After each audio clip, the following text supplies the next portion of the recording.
আগিয়ে আসছে বুড়ো শিব। বুড়ো শিব, বুড়ো নয় বুড়ো, মানে দূরে থাকা, ঘুরে আছে জলের তলায়। আচ্ছা আচ্ছা আচ্ছা। এটা চৈত্র মাসের মিডিলে তোলা হয়, আবার পয়লা বৈশাখে আবার তার যথাস্থানে রাখা হয়। পয়লা বৈশাখ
সো এটা হচ্ছে সেই ভিউ।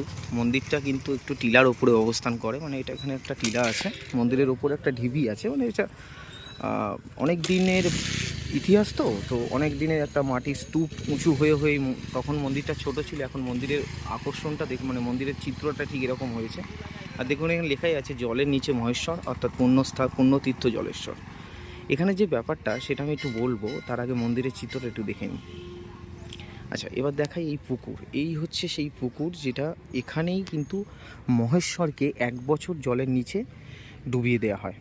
অর্থাৎ যে কষ্টি পাথরের যে মূল মূর্তি, সেটাকে যে কষ্টি পাথরের যে মূর্তিটা, সেই মূর্তি এখানে জলের নিচে ডুবিয়ে দেওয়া হয় চড়কের পরের দিন, মাত্র পয়লা বৈশাখ। আবার 1 বছর বাদে ঠিক চড়কের দিন এই মূর্তিকে সন্ন্যাসী যারা হয়, যারা সন্ন্যাস করে, তারা এই মূর্তিকে জল থেকে তুলে এই সিঁড়ি দিয়ে বেয়ে মন্দিরে নিয়ে যায় এবং সেখানে পুজো করা হয়। এটা এক অদ্ভুত জিনিস, এবং এই অদ্ভুতভাবে যে এই মূর্তিকে খুঁজে পাওয়াটাও কিন্তু একটা ইতিহাস আর কি। মানে সেটা একটা দেখার মতো। এই চারিদিকটা পুরো লোকে লোকন্য হয়ে থাকে, পুরো লোকে, মানে এখানে পুরো মেলা বসে যায়। মানে যদি কোনো জায়গায় চড়ক বিখ্যাত হয় এবং বঁটি ঝাঁপ, এখানে বঁটি ঝাঁপ হয়, হাজার হাজার লাখ লাখ সন্ন্যাসী হয়, লাখ লাখ বলবো না, হাজার হাজার হয়, লাখ লাখ বলাটা ভুল হবে, বাড়িয়ে বলা হবে।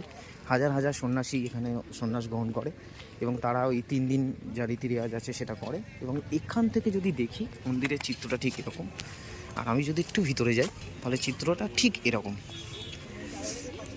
এবং তাদের যা কার্যকলাপ আছে সেটা করে। পুরো জায়গাটা দেখুন কি অদ্ভুত জায়গাটা, খুব সুন্দর একটি জায়গা, মানে আকর্ষণীয় একটা মুহূর্ত কিন্তু এখান থেকে দেখতে পাবে। এখানে পুজোর জিনিসপত্র যারা ডালি নিতে চায় এখান থেকে সংগ্রহ করবেন। এই হচ্ছে ঘাট, যেখান থেকে মূল মূর্তিকে তোলা হয়, তুলে এইখানেই কিন্তু সন্ন্যাসীরা যায় এবং সন্ন্যাসীরা ওই ঘাট থেকেই কিন্তু মূর্তিকে তুলে আনে এবং ওই মূর্তি এই সোজা মন্দিরের মধ্যে প্রবেশ করে। দেখুন এটা পুরোপুরি একটা স্লোপিং করা আছে। এদিকটা যদি দেখেন পুরোটাই সাইট সিন। এখানে অনেক দোকান আছে। পুজো তো খুব জাগ্রত একটি জায়গা। মহাদেব এখানে স্বয়ং বিরাজ করে। বহু পুণ্যার্থীরা এখানে আসে এবং তাদের মনস্কামনা পূর্ণ হয়, বাবার কাছে প্রার্থনা করে। কারণ এখন বাবার যেটা দেখবেন সেটা মূর্তি দেখতে পাবেন না, সেটা চিত্রটা দেখতে পাবেন। মূর্তি কিন্তু এখন জলের তলায়। সেটা 14ই এপ্রিল চড়কের দিন, অর্থাৎ পয়লা বৈশাখের আগের দিন সেটাকে তুলে পুজো করা হয়। না থাক এই জায়গাটা দেখাই একটু। এটা হচ্ছে দেখুন, এটা একজন রমেশচন্দ্র সাহা, তিনি জলেশ্বর বাজারের লোক। তিনি একটা করে দিয়েছে, জানি না এটা কি, আমি জিজ্ঞাসা করব। এখান থেকেই ঝাঁপটা হয় কিনা আমি ঠিক জানি না এক্স্যাক্টলি। মন্দিরের অদ্ভুত একটা জিনিস দেখুন, এটা এখানে যজ্ঞ হয়, যারা মানে তারকেশ্বর এবং যারা মূল সন্ন্যাসীরা আসে, অনেক দূর দূর থেকে তো আসে, তো তারা এখানে এসে একটু যজ্ঞ করে আর কি। আর এই হচ্ছে মন্দির, খুব অদ্ভুত লাগছে। একটা চূড়া থেকে নিচেটা যদি দেখি ঠিক এরকম। সাইড সিনারিওটা।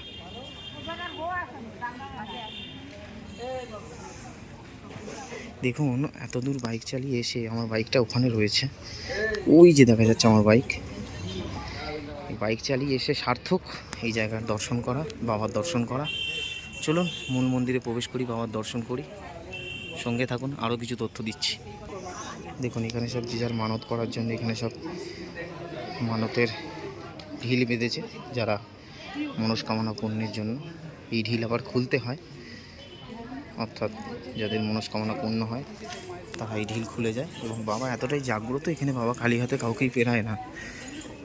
মন্দিরের সাইড সিন, এই হচ্ছে সেই গাছ, অশ্বত্থ গাছ। এই অশ্বত্থ গাছের গোড়াতেই মেন পুজোটা হয়। এদিক থেকে যদি দেখি সিনারিওটা ঠিক এরকম, মন্দিরের আশপাশটা যদি দেখি এরকম, খুব সুন্দর একটি জায়গা। খুব মানে এক ডাকে সবাই জানবে যে হাবড়ায় এসে কখনো যদি জিজ্ঞাসা করেন জলেশ্বরের শিব মন্দির যাব, এক ডাকে সবাই বলে দেবে। শুধু হাবড়া না, গোটা ভারতবর্ষের কাছেই এখন এই মন্দির পরিচিত। কারণ এখানের মতো বড় চড়ক উৎসব কোথাও হয় না। সারা ভারতবর্ষের সবচেয়ে বড় চড়ক উৎসব হয় জলেশ্বরে, যেখানে হাজার হাজার সন্ন্যাসীরা তাদের মনস্কামনা পূর্ণের জন্য বাবার কাছে মাথা ঘোরে এবং বাবার কাছে তাদের আর্জি রেখে তাদের মানত পূরণ করে। এখানেও একটা মন্দির হচ্ছে নতুন, তার কনস্ট্রাকশনের কাজ চলছে। এদিকটা রাস্তা, আশপাশটা পুরোটা বাড়ি আছে। ওই হচ্ছে মেন রাস্তা, ওটা দিয়েই বেরিয়ে যাচ্ছে হাবড়ার দিকে। এদিকটা যদি যান তাহলে সেটা বেনাপোল বা পেট্রাপোল বনগাঁর দিকে চলে যাবেন। আর এই যে রাস্তাটা আছে আমি এদিকতে দেখাই, এটা আপনি চলে যাবেন, আপনারা যদি আসেন তাহলে কাঁচরাপাড়া হরিণঘাটা হয়ে বেরিয়ে যাবেন। এই রাস্তা কাঁচরাপাড়া হরিণঘাটা, মানে সব দিক থেকেই আসা যায়। যারা যেখান থেকেই আসবেন না কেন, জলেশ্বর মন্দির গুগল করে নেবেন, এক ডাকে সবাই পেয়ে যাবেন। এই মুহূর্তে সরাসরি জলেশ্বরের মন্দির থেকে বন্ধুরা আপনাদের জন্য ইন ডিটেল শোমের মাধ্যমে খুব সুন্দর লাগছে। আকাশে চাঁদ, পিছনে বাবা, হর হর মহাদেব, জয় শিব শম্ভু। কি অসাধারণ!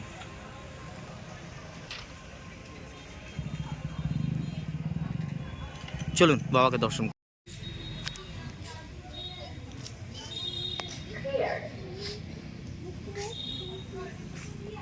জাস্ট অসাধারণ।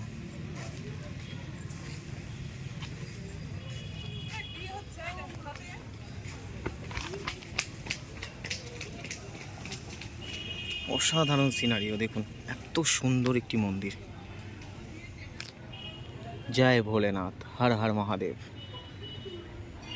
জয় জয় শিব শম্ভু।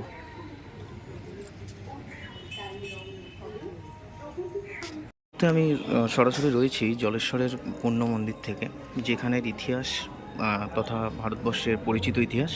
এই মুহূর্তে আমাদের সঙ্গে রয়েছে ঠাকুরমশাই। আপনার নাম? প্রশান্ত ব্যানার্জি মহাশয় আমার সাথে রয়েছেন। প্রশান্তবাবু, মন্দির কত বছরের পুরনো? 700 থেকে 800। 700-800 বছর পুরনো। কিভাবে এর উৎপত্তি হয়েছে? উৎপত্তি কেউ বলতে পারবে না, কেউ জানে না উৎপত্তি কীভাবে হয়েছে, কেউ জানে না। আচ্ছা, বাংলায় তখন রাজত্ব করছিলেন মনে হয়, একটা ইতিহাস আছে, বাংলায় তখন একজন ছিলেন শাসনে, তার সময় থেকে। যে এটা অনেকে বলে যে শশাঙ্কর আমলে, কেউ বলে বৌদ্ধর আমলে। হ্যাঁ, এটা আমি শুনেছি যে অনেকে বলে যে মানে এটা মতবিরোধ আছে যে বৌদ্ধ আমলও হতে পারে, শশাঙ্কর আমলও হতে পারে। যখন শশাঙ্ক রাজা ছিল বাংলায়, আচ্ছা, তখনও কেউ বলে তখনও হতে পারে যে বৌদ্ধ স্থাপত্য ভেঙে যাওয়ার পরে এটা শিব মন্দির।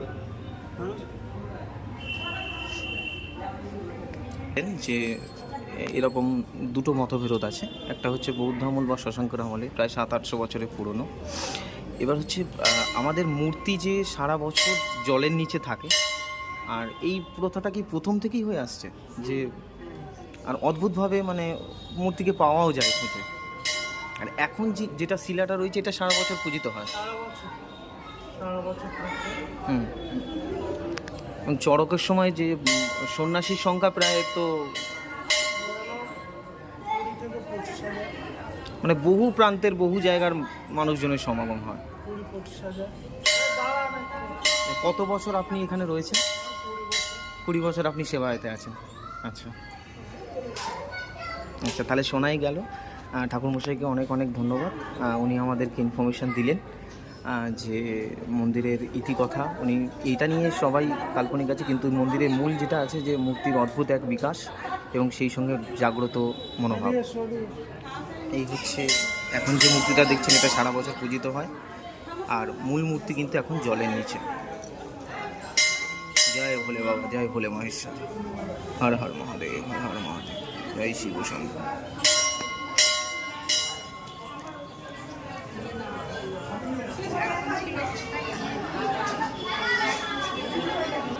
সেখানে দেখুন বহু পুণ্যার্থী, কিন্তু যত ভিড় মানে সন্ধ্যা গড়াচ্ছে তত কিন্তু পুণ্যার্থীর সংখ্যা বাড়ছে।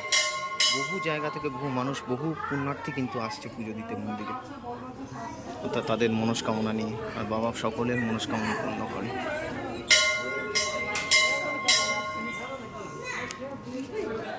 এই মুহূর্তে সরাসরি সমস্যা সাথে